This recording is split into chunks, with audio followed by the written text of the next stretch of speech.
Hello tout le monde, aujourd'hui je ne vais pas faire de critique ou d'analyse ni de récap, je vais vous parler de ce qu'il y a derrière moi, ma première bibliothèque. Comme vous pouvez un peu le voir, elle est majoritairement composée de bouquins, je vais vous parler de pages. Donc voilà, je vais vous parler dans cette vidéo de ce que j'ai pu lire autrefois, notamment par rapport à mes études de lettres, mais aussi par pur plaisir, et vous verrez, il y a beaucoup de choses en rapport avec le cinéma. On va commencer d'abord avec ça, c'est un pop television de la femme à la bûche de Twin Peaks. C'est mon petit frère qui me l'a offert pour mon anniversaire. Ouh, la rime elle est pas mal. Donc j'ai voulu la laisser emballer pour faire un peu objet de collection. Ça me permet de la revendre à un prix exorbitant.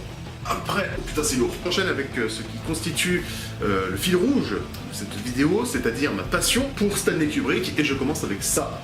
C'est un peu la bible de 2001, l'Odyssée de l'espace. Et en fait, là-dedans, il y a plein de pages de scripts, des storyboards, beaucoup de textes analytiques. Bon, on va l'ouvrir, on va un peu le feuilleter. Donc voilà, alors ça s'ouvre pas dans ce sens-là, ça s'ouvre dans ce sens-là. Voilà un peu à quoi ça ressemble. Vous avez ici des photos de tournage, la même chose, et même des pages qui se déplient. Enfin bref, c'est vraiment un joyau, et donc je vous le recommande si vous êtes fan de Stanley Kubrick, mais aussi et surtout de 2001, l'Odyssée de l'espace, peut-être le plus grand film de tous les temps. Ensuite on enchaîne avec ce Blu-ray Stanley Kubrick, dans lequel on retrouve presque tous les films de Stanley Kubrick en haute définition. On a aussi deux documentaires, dont l'un s'appelle Stanley Kubrick Life in Pictures. Je vous le recommande si vous êtes encore intéressé non seulement par Stanley Kubrick, mais aussi pour les documentaires sur les réalisateurs, parce qu'il y en a beaucoup, mais pas des très bons, et celui-ci, il est exceptionnel. Donc là, je vais entamer le premier étage de ma bibliothèque. Et on commence avec un livre que je n'ai pas lu, sur Woodrow Wilson, écrit par Louis Auchincloss. Et on enchaîne encore avec un livre que je n'ai pas lu non plus, c'est l'Heptaméron de Marguerite de Navarre, inspiré du Décaméron moyenâgeux. Voilà, c'est très long. Alors là, j'ai deux DVD qui se baladent et que je n'ai toujours pas vu. Le film des frères Safdie, Mad Love in New York, c'est l'un de leurs films les plus connus avant Good Time, qui est sorti au mois d'août, et que je vous recommande par ailleurs. Puis aussi, on a La 9e vie de Louis Drax, avec Jesse Pinkman. J'enchaîne avec 7 jours en mai, c'est une sorte de reconstitution de l'assassinat de John Fitzgerald Kennedy le 22 novembre 1963. Alors c'est pas une histoire vraie, une sorte de réécriture très intéressante comme ça, qui nous permet non seulement d'avoir un point de vue sur l'histoire, la vraie, mais aussi finalement avoir un repère fictif, un peu comme l'a fait Oliver Stone lorsqu'il reconstitue les faits de l'assassinat. Voilà. Un livre qui a été adapté au cinéma, La revanche d'un solitaire de Ben Mezrich, qui parle donc de la fondation de Facebook, et plus particulièrement de Mark Zuckerberg, et vous l'aurez deviné, ça a inspiré The Social Network de David Fincher.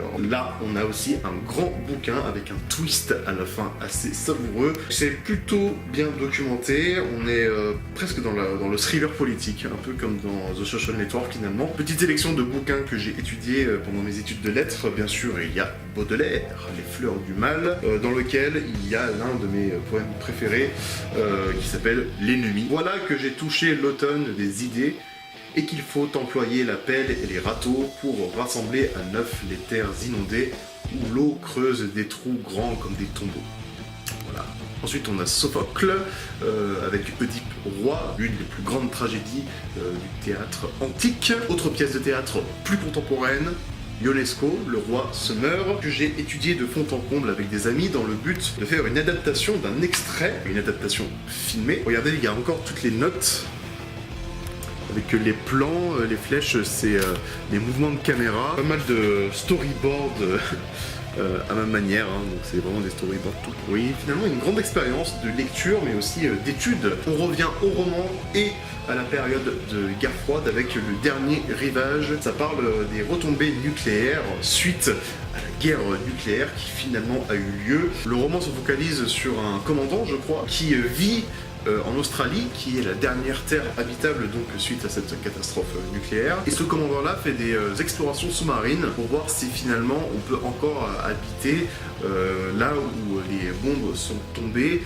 Il y a beaucoup d'exploration vers les États-Unis et vers le Japon, je m'en souviens. Petit souvenir de mon stage à Paris, L'attrait de l'oubli de Jacques Aumont, c'est publié chez Yellow Now, une maison d'édition fabuleuse pour tous ceux qui s'intéressent à l'analyse cinématographique. Et là donc on parle du thème des souvenirs, du passé, de la mémoire, notamment chez Tarkovsky, Soukourov, même un peu Godard il me semble, et surtout Ingmar Bergman. Ensuite il fallait que je passe par là, parce que c'est mon film préféré, j'ai lu le roman de James Sallis, Drive donc.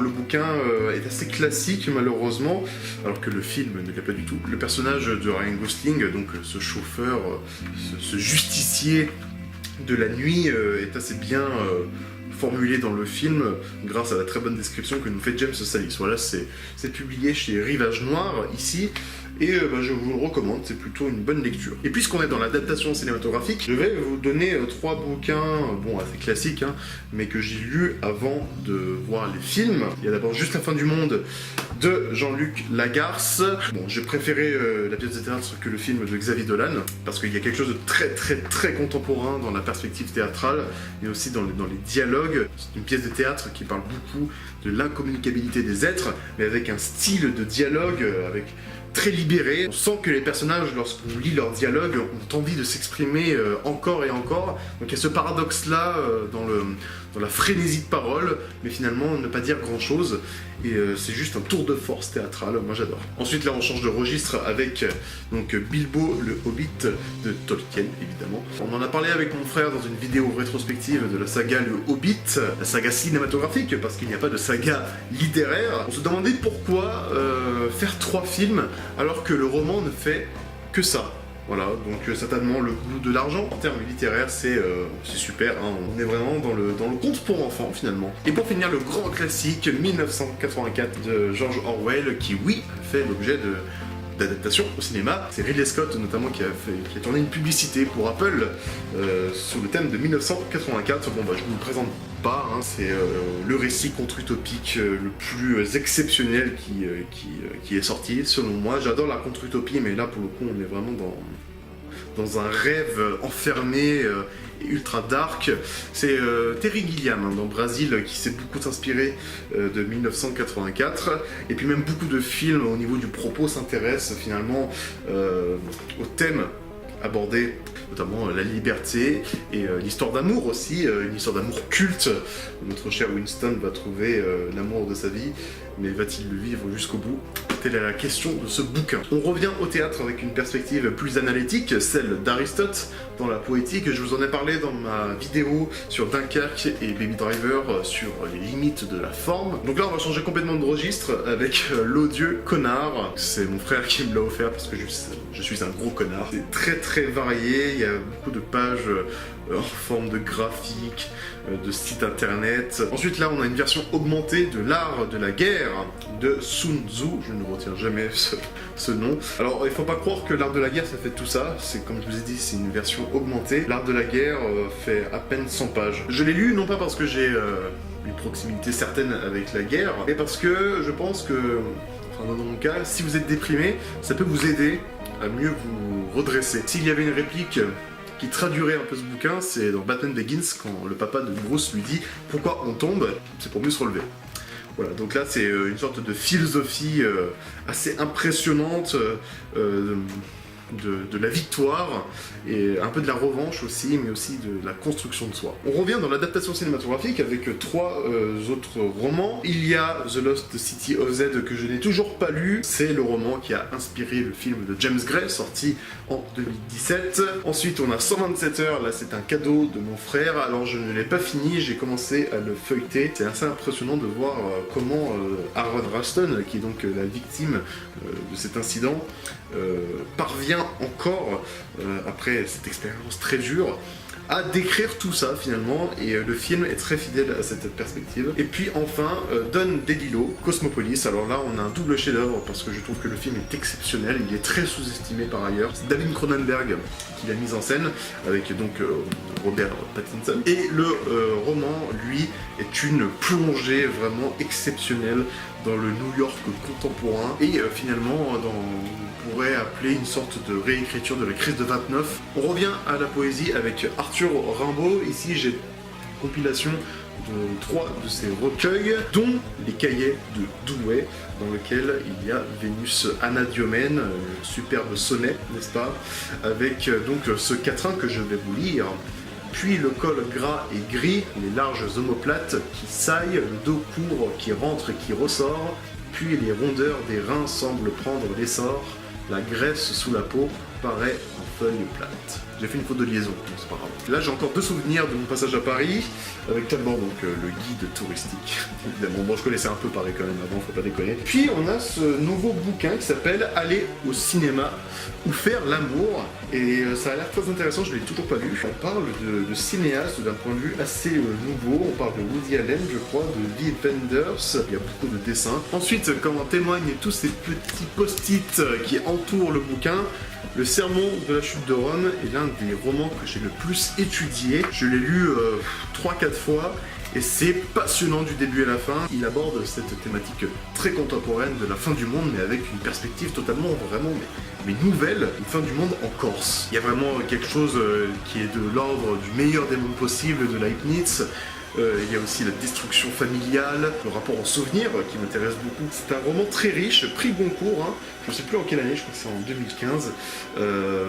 Non, 2013, enfin je sais plus. Et je vous le recommande, c'est vraiment un très très beau bouquin, j'en suis ressorti vraiment très choqué.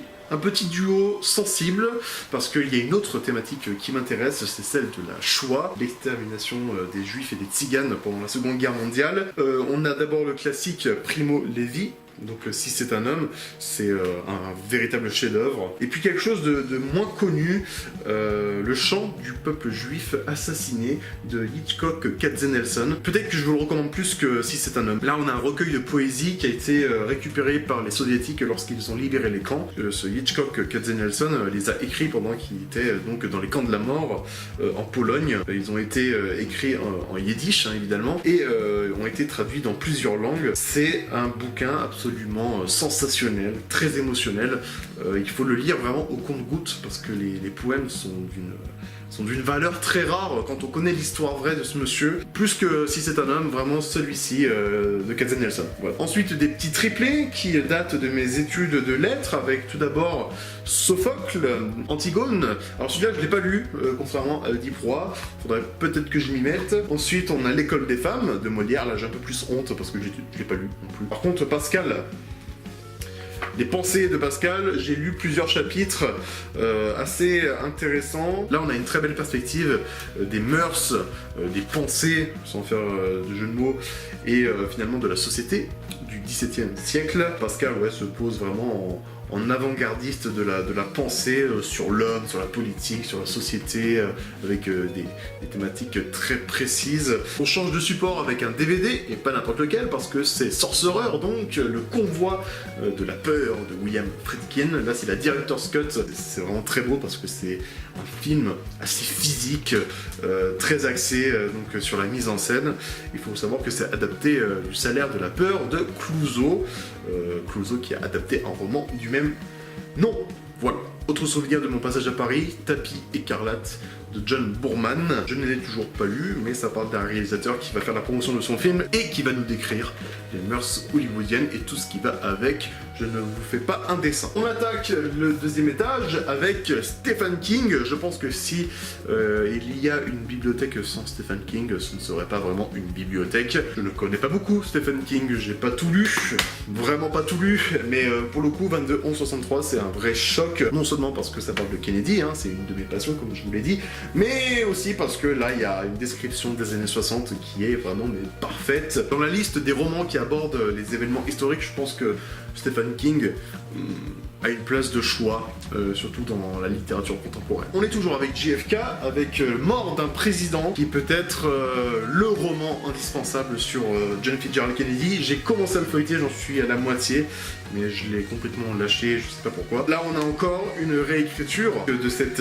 assassinat. C'est William Manchester, qui est l'un des plus grands romanciers américains de son temps. Voilà, donc là, on est quand même sur du gros pavé. Là, on est avant, pendant et après l'assassinat de Kennedy, mais avec les vrais noms. Ce qui fait qu'il y a une sorte de docu-fiction, finalement, dans ce bouquin. Et puis, ce qui est très intéressant, c'est qu'il y a toute une page je vais y arriver, il y a toute une page des annexes, où on peut retrouver donc tous les noms essentiels à cette affaire. J'attends toujours une adaptation de ce bouquin, parce qu'il y a vraiment de la matière, mais comment vraiment tout cela s'est passé, je pense que ce bouquin apporte des réponses essentielles. Puis, si vous êtes intéressé par JFK, il y a Philippe Labro, qui a écrit On a tiré sur le président. Philippe Labro est un historien, et il a fait son boulot d'historien.